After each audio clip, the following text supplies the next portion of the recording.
Jeju is a volcanic island located south of the Korean peninsula. It is known for its clear seas, mountain hala, and its beautiful nature. For many years, Jeju remained isolated. People made their living through farming and fishing, relying on one another with contact communities. Today, many remember Jeju as an island of nature and peace. However, this beautiful island once experienced a deeply painful chapter in its history. The story begins in the period immediately following the end of World War II. From 1910 to 1945, Korea was under Japanese colonial rule. In 1945, when Japan was defeated in World War II, Korea was liberated. However, liberation did not immediately bring stability. After the war, the Korean peninsula was divided along the 38th parallel.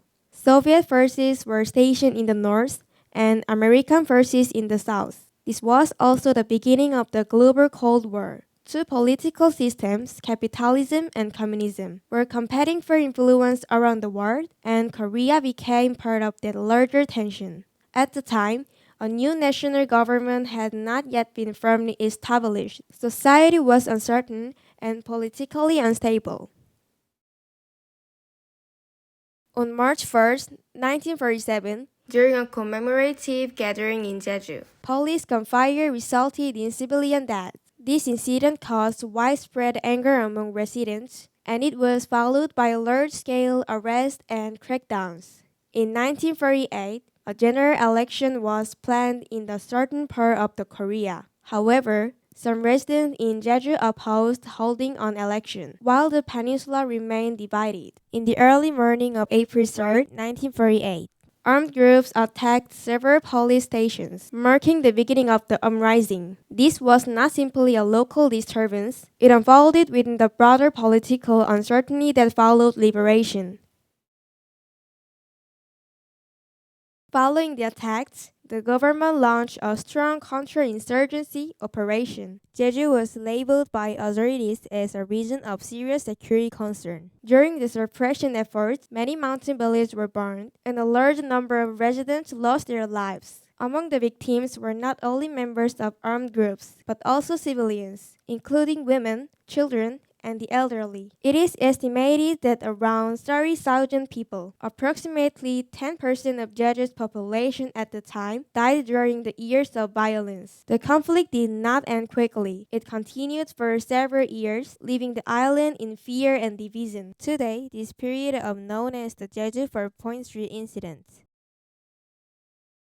For decades, this history was difficult to share openly. During the Korean War and the years of military governments that followed, discussion of the Jeju 4.3 incident was largely suppressed. Many surviving families lived in silence. It was only after about 50 years had passed since the incident occurred that an official investigation finally began. In 2003, the South Korean government released the result of a national investigation and formally apologized to the victims and their families. This marked an important step toward acknowledgement and reconciliation.